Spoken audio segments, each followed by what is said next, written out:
On se réveille un Shabbat, on veut prendre l'ascenseur pour aller prendre le petit déjeuner et puis paf, il y a les sirènes. Il y a les sirènes et vous quittez les ascenseurs, vous prenez les escaliers et dans chaque hôtel, chaque maison, chaque mall, donc partout il y a ce qu'on appelle des shelters. On faisait rire à quelqu'un, on lui disait ouvertement, on disait Israël a le Dieu d'Israël, mais il place sa confiance dans son armement. Vous connaissez le bouclier de David, n'est-ce pas? Lorsqu'on lance des roquettes, on peut contrecarrer cela en l'air. Et là, même ils ont une technologie qu'on appelle le laser. On peut découper un avion dans les airs. C'est une technologie que même les États-Unis cherchent à l'avoir. Ils n'ont pas encore eu ça. Donc, Israël a le Dieu d'Israël, mais se confie dans son armement. Mais le Congo...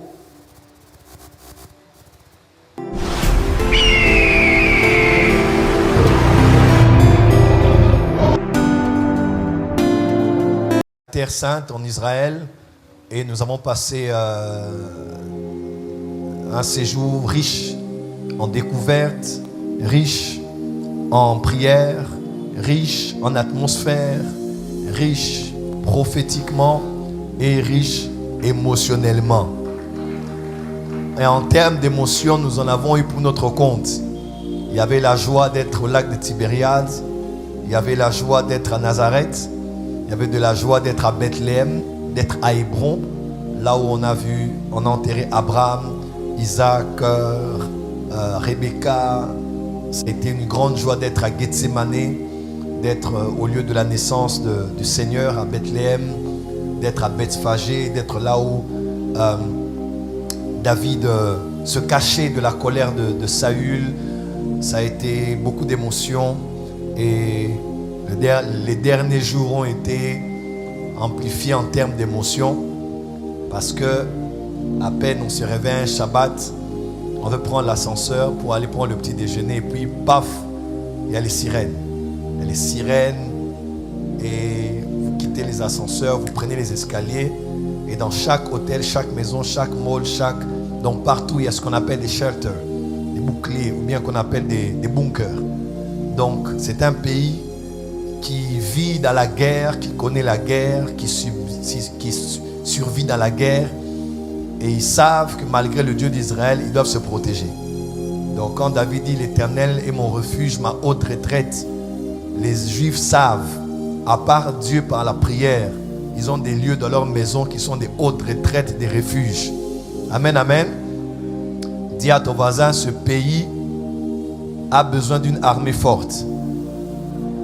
On faisait rire à quelqu'un, on lui disait ouvertement, on disait Israël a le Dieu d'Israël, mais il place sa confiance dans son armement.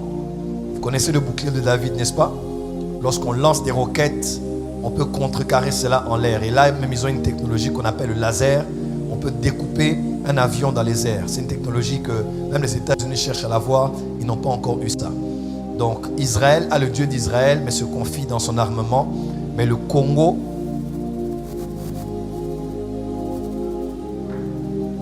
pour la guerre, se confie au Dieu d'Israël et oublie l'armement. Donc c'est compliqué quoi. Ceux qui ont même le Dieu d'Israël, à part Dieu, sont dans l'armement. Pendant ce temps-là, nous nous confions qu'au Dieu d'Israël. Je crois qu'il y a des gens qui doivent faire l'armée maintenant. Oh, il n'y a pas d'amen ici. Que Dieu bénisse les nouveaux généraux, que la main de Dieu soit sur l'armée. Et nous prions pour la victoire totale sur les M23 et toutes les autres milices. Dans le nom de Jésus. Dis amen bien. Dis à ton voisin, après le Dieu d'Israël, il faut aussi les armes. C'est ça, non? Est-ce que c'est ça? Amen. On a eu un très beau séjour et on est rentré. En tout cas, je vous donnerai les détails dimanche, mais c'était terrible. Surtout le dernier jour qu'on quittait Nazareth pour aller à Tel Aviv, 1h30 de route. C'est le jour où j'ai eu peur. C'est le seul jour où j'ai eu peur.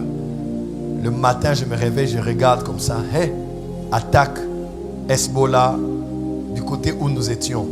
Frère, la peur, c'est la peur. Je tremble, mes pieds tremblaient. Je disais, les maris des gens, les femmes des gens, les enfants des gens, les fidèles des gens, les pasteurs des gens ici, que nous avons sous notre responsabilité. Et quand on est entré dans le bus, on a dit, il faut faire la prière. J'ai demandé le micro. J'ai demandé le micro, j'ai pris le micro. Au nom de Jésus-Christ. Les gens pensaient que je ne priais que pour eux alors que je priais pour me fortifier moi-même. Et on est arrivé à Tel Aviv. On arrive à Tel Aviv, on arrive à l'aéroport. Paf, on voit un message sur Facebook, sur les réseaux sociaux, sur Google. British Airways est en train de venir pour atterrir et il fait demi-tour. Pourquoi? Parce que le Hamas attaque l'aéroport. Hein? Frère. Et à un moment là, on entend la sirène. Ouah! Couchez, couchez, couchez. Papa, Tika. Tika. Les gens de la délégation du Congo, mais il fallait voir. Mais il fallait écouter ma prière dans le bus. Nzambe, je dis en lingala. Nzambe, toi qui connais les koboté, toi qui connais ibate, toi qui connais moutouté, Nzambe, toi qui... On a commencé à faire des prières dangereuses.